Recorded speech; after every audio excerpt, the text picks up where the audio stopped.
Oegnies es un pueblo situado en el norte de Francia. También se conoce como Oignies. Se cree que es el lugar de nacimiento de Santa María de Oegnies, que visitó la santa imagen de Nuestra Señora de Oegnies una vez al año, incluso caminaba descalza al templo durante los severos rigores del invierno. Se dice que la Virgen María, una vez que su protegida necesitó, envió lluvia con su manto. María nació en una familia rica. Muy temprano en la vida sintió la llamada a la vida consagrada. Según la tradición, el principio de su conversión se produjo debido a la contemplación de la cruz y de la pasión de Cristo. A pesar de sus deseos, los padres de María deseaban que se casase y organizaron un matrimonio para ella a la edad de 14 años. María fue obediente, pero convenció a su marido, John, para vivir castamente con ella como hermano y hermana. Ellos dieron lo que tenían a los pobres, y por muchos años ella y su marido atendieron leprosos en un hospital en Willebroch cerca de Nivelle. María y su marido sentían que la voluntad de Dios era que debían separarse a vivir vidas contemplativas. María se retiró a una ermita de San Nicolás en Oignies, cerca de Namur. Allí oró por las almas del purgatorio y dio asesoría espiritual a los discípulos que se reunían a su alrededor.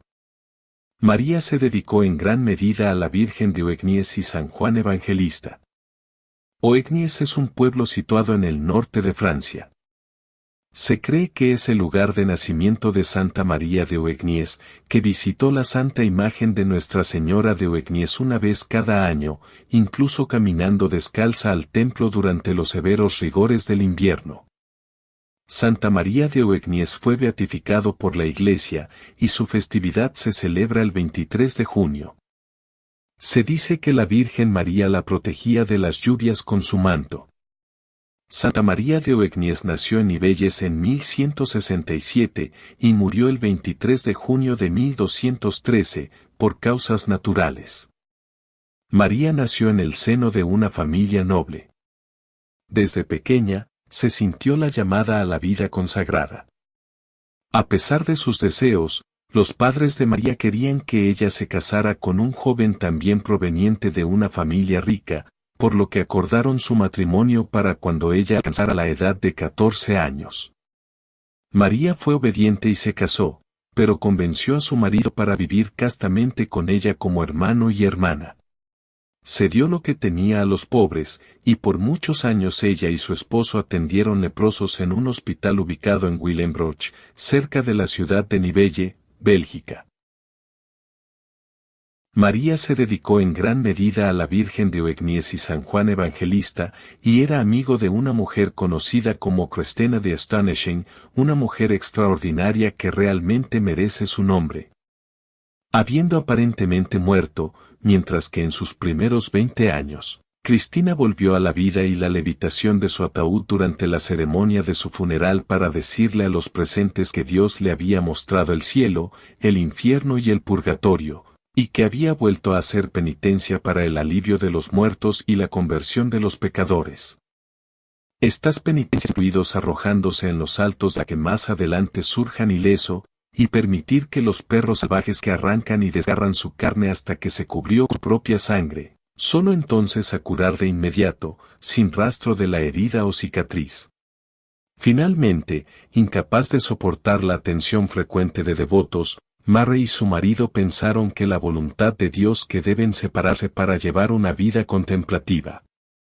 María se retiró a una ermita de San Nicolás en Oignies, cerca de Namur. Allí rezaron por las almas del purgatorio y dio consejo espiritual a los discípulos que se reunían a su alrededor, entre ellos James de Biri. Ella practicó ascetismo digno de los padres del desierto y tuvo el privilegio de tener éxtasis y visiones místicas, principalmente de San Juan y su ángel de la guarda. María también continuó atendiendo a los leprosos.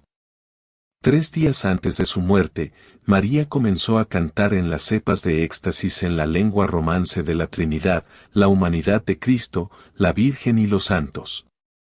Cantaba como si las frases con su ritmo fueron escritos antes que ella.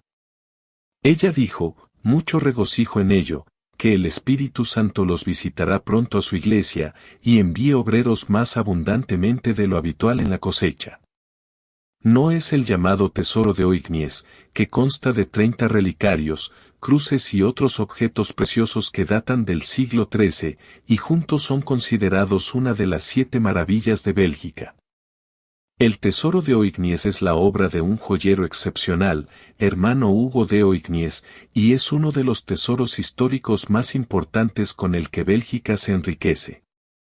Hecho en el priorato de Oignies-sur-Sambre entre los años 1228 y 1238, se escaparon como por milagro de los revolucionarios franceses que destruyeron el monasterio en el año 1796.